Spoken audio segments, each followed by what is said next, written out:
Hello दोस्तों, welcome to our new video. ये video है स्मॉल फाइनेंस बैंक्स के बारे में। इस वीडियो में हम डिस्कस करेंगे स्मॉल फाइनेंस बैंक्स के बारे में। बहुत लोग स्मॉल फाइनेंस बैंक्स के बारे में जानना चाहते हैं। वो जानना चाहते हैं कि आखिर वो क्या प्रॉब्लम्स है जो स्मॉल फाइनेंस बैंक्स को आज भी परेशान किए हुए है। वो कौन से फैक्टर्स हैं जिसने स्मॉल फाइनेंस बैंक्स को आज भी ड्रैग करके रखा है, और वो कौन से फैक्टर्स हैं जो हमें समझना चाहिए जो स्मॉल फाइनेंस बैंक्स को एक रैली दे सकते हैं। तो दोस्तों, स्मॉल फाइनेंस बैंक एक नीश सेगमेंट में काम करता है। स्मॉल फाइनेंस बैंक्स उन लोगों को लोन बांटता है जो मेन कमर्शियल बैंक से आज भी नहीं जुड़ पाए हैं। मेन कमर्शियल बैंक्स जैसे ICICI, HDFC, एक्सिस बैंक और भी सारे अदर कमर्शियल बैंक्स।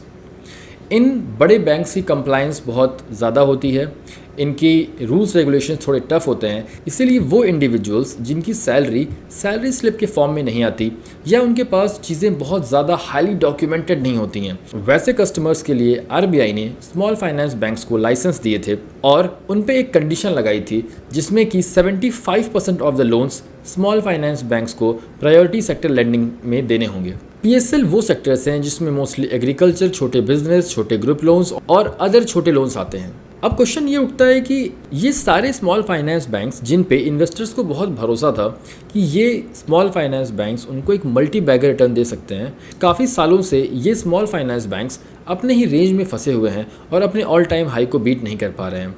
अगर हम सारे स्मॉल फाइनेंस बैंक्स को देखें तो पिछले साल ऑलमोस्ट या तो सबने लॉस किया है या उनके प्रॉफिट्स गिरते हुए दिखे हैं। तो आखिर वो क्या रीजंस हैं जो इस गिरते हुए प्रॉफिट का कारण बने, और वो क्या रीजंस हैं जो दोबारा से इन प्रॉफिट्स को उठा सकते हैं। अगर हम खराब परफॉर्मेंस की बात करें तो हम ध्यान से देखेंगे कि मोस्ट ऑफ द बैंक्स जो हैं वो पिछले एक साल से उनके प्रॉफिट्स में डिप आया है। उसके कई रीज़न हैं। उनमें से कुछ हैं खराब मॉनसून। पिछले साल मॉनसून बहुत ही ख़राब था, हीट वेव्स बहुत ज़्यादा चल रही थी जिसकी वजह से क्रॉप डैमेज और लैक ऑफ एग्रीकल्चर प्रोडक्शन हुआ था। और जब एग्रीकल्चर सेक्टर ख़राब परफॉर्म करता है तो एलाइड सर्विसेज जो उससे जुड़ी हुई हैं वो भी ख़राब ही परफॉर्म करती हैं, जिसकी वजह से जो लो इनकम हाउस होल्ड्स हैं उनकी अर्निंग में एक डिप आता है और उसके वजह से जो लोन उन्होंने लिया हुआ था वो बैंक्स को वापस नहीं कर पाते। High cost of credit. Small finance banks या अदर बैंक्स जो भी पैसा लोन के फॉर्म में बांटते हैं अपने पास दो तरीक़ों से लेके आते हैं।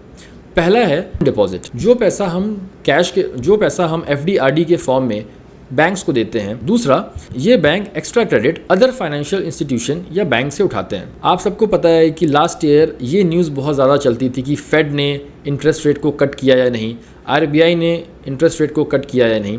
तो हम अभी देखेंगे लेटेस्ट RBI ने 50 बेसिस पॉइंट से इंटरेस्ट रेट को कट किया था। इसका मतलब ये है कि बैंक्स अब RBI से सस्ता लोन ले सकते हैं। तो जब बैंक सस्ता लोन लेते हैं और अदर स्मॉल फाइनेंस बैंक्स भी सस्ता लोन लेते हैं, इसका मतलब है कि इनका नेट इंटरेस्ट मार्जिन अब बढ़ जाएगा। जो ये 50 बेसिस पॉइंट का कट है ये बैंक्स का प्रॉफिट बन जाता है। और एक जो बहुत बड़ा रीज़न था small finance industry as a whole के ख़राब परफॉर्म करने का, वो था बहुत सारे स्मॉल फाइनेंस बैंक्स का सेम कस्टमर को फाइनेंस कर देना। दोस्तों, प्रॉफिट सबको चाहिए और एक्स्ट्रा प्रॉफिट के चक्कर में अपने सेल्स टारगेट को मीट करने के लिए ये स्मॉल फाइनेंस बैंक्स थोड़े से रेस्टलेस हो गए थे और एक ही सिंगल कस्टमर को उसके क्रेडिट स्कोर पे मल्टीपल लोन्स बांट दिए गए थे। और लोन इतना ज़्यादा हो जाने के कारण जब सारे बैंक्स उनसे पैसे मांगते हैं तो वो पैसा दे नहीं पाते। तो अपना लोन बुक ओवर स्ट्रेच कर देने के चक्कर में ये NPA बढ़ता गया और सारे ही बैंक्स को रियलाइज़ हुआ कि ये जो मेथड है इससे कभी प्रॉफिट नहीं बन सकता है। Competition is a good thing but it should be done in an ethical manner. अब हम देखेंगे कुछ स्टॉक्स को और समझेंगे कि क्यों स्मॉल फाइनेंस बैंक्स एक रिकवरी की तरफ इशारा कर सकते हैं और इन्वेस्टर्स को बहुत सारा पैसा बना के दे सकते हैं।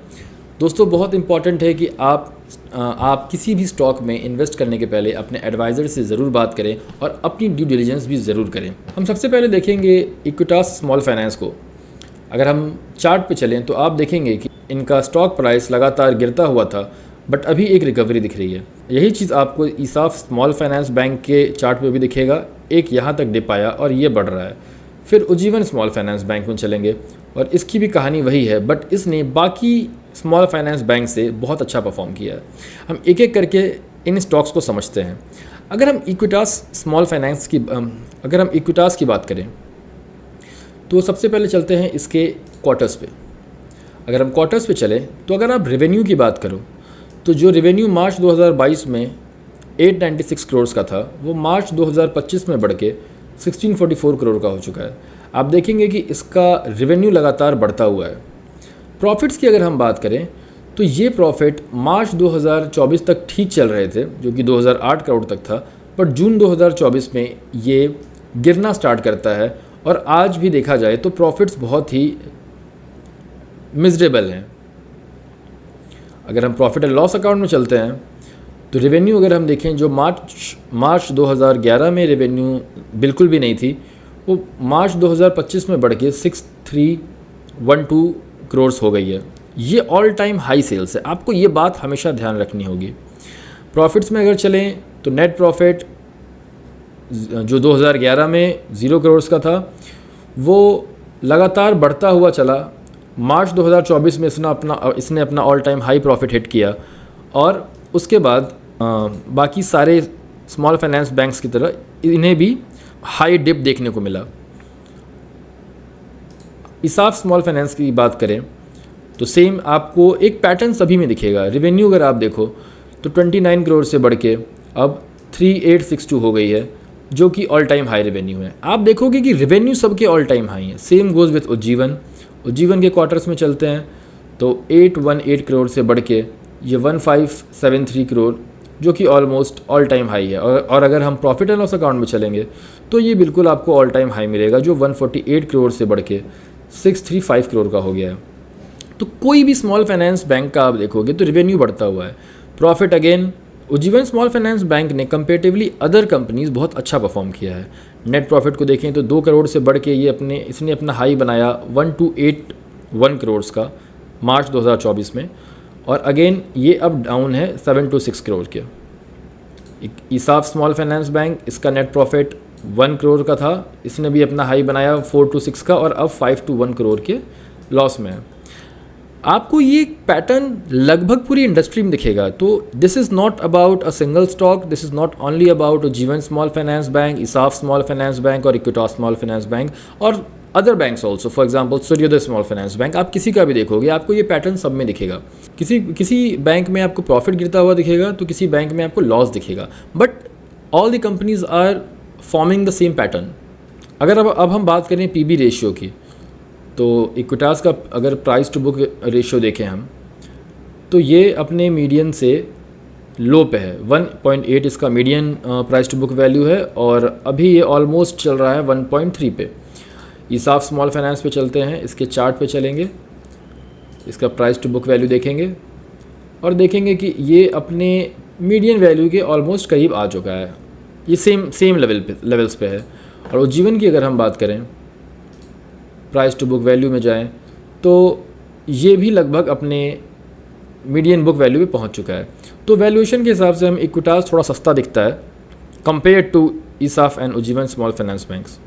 अब हमें समझने होंगे वो फैक्टर्स जो स्मॉल फाइनेंस बैंक्स को एक अच्छा रनअप दे सकते हैं, एक अच्छा प्रॉफिट दे सकते हैं, एक अच्छा रेवेन्यू दे सकते हैं। हमने जो भी बैलेंस शीट, हमने जो भी प्रॉफिट एंड लॉस अकाउंट्स देखे, हमने रियलाइज़ किया ये सारे ही स्मॉल फाइनेंस बैंक्स के जो रेवेन्यू है वो ऑल टाइम हाई है। इसका मतलब कि बैंक्स अभी भी मार्केट में लोन बांट रही है, लोन बांटने में कोई कमी नहीं आई है। उसका एक सीधा रीज़न है जो मैं आपको बताता हूँ। तो मैंने भी एक स्मॉल फाइनेंस बैंक से ही अपनी जॉब की जर्नी स्टार्ट की थी। ये जो लॉसेस हमें आज दिख रहे हैं ये लॉसेस नहीं है, ये जो आपको करंट लॉसेस दिखते हैं, कंपनीज बैंक्स इसे प्रोविज़न के रूप में दिखाती है कि ये इनका पोटेंशियल लॉस है, बट ये एक्चुअल लॉस नहीं होता है।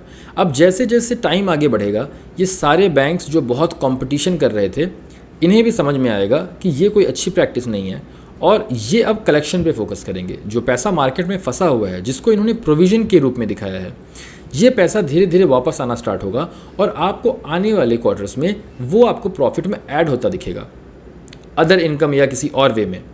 जो रियल प्रॉफिट है वो तो होगा ही, बट अदर प्रॉफिट जो इस फॉर्म में आ रहा है वो भी ऐड होता दिखेगा।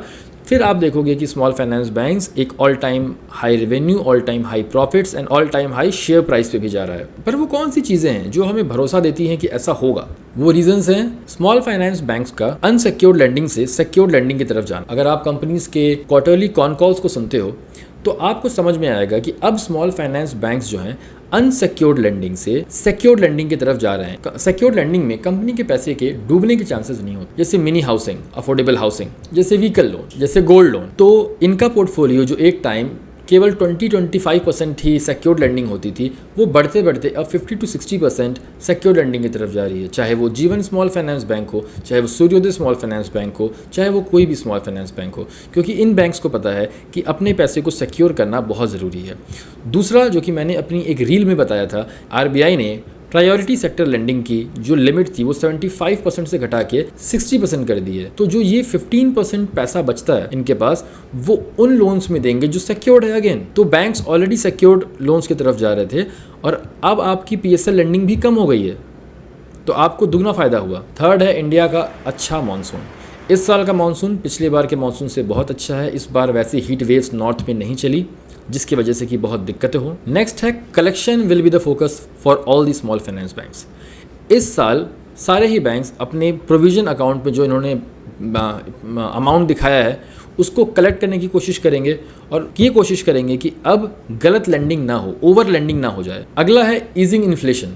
अगर आप इन्फ्लेशन की न्यूज़ सुनो तो आपको समझ में आएगा कि पिछले 14-15 महीने से हम लोएस्ट इन्फ्लेशन पे आ चुके हैं, जो कि 4% से भी कम हो गया है, जो कि आरबीआई की गाइडलाइंस है। इन्फ्लेशन कम होने की वजह से रूरल डिमांड जो है फिर से रिकवर कर रही है। ये आपको बहुत सारे न्यूज़ आर्टिकल्स में देखने को मिल जाएगा। रूरल इकोनॉमी अच्छी होगी और कस्टमर्स बैंक्स को पैसा रेगुलर टाइम पे दे पाएंगे। एक और बहुत बड़ा कंसर्न जो वॉर्स का था वो हमें कम होता दिख रहा है, वो भी एक बहुत बड़ा फैक्टर प्ले करेगा, क्योंकि जो भी डर था ऑयल प्राइसेस का बहुत तेज़ी से बढ़ने का, $120 से $130 जाने का, वो शायद फिर से $70-75 के रेंज में ही रहेगा। यह भी बहुत बड़ा हेल्पफुल फैक्टर रहेगा इन्फ्लेशन को कम बनाए रखने में। और अगर आपको लगता है कि ये कोई फर्स्ट टाइम हुआ है तो नहीं, कोविड के टाइम भी 2-3 क्वार्टर्स स्मॉल फाइनेंस बैंक्स के बहुत ख़राब थे। स्मॉल फाइनेंस बैंक्स ने अपने लॉसेस को दिखाया था, उसके बाद इनके स्टॉक प्राइसेस 75% तक डाउन हो गए थे, लेकिन फिर से रिकवरी स्टार्ट होती है।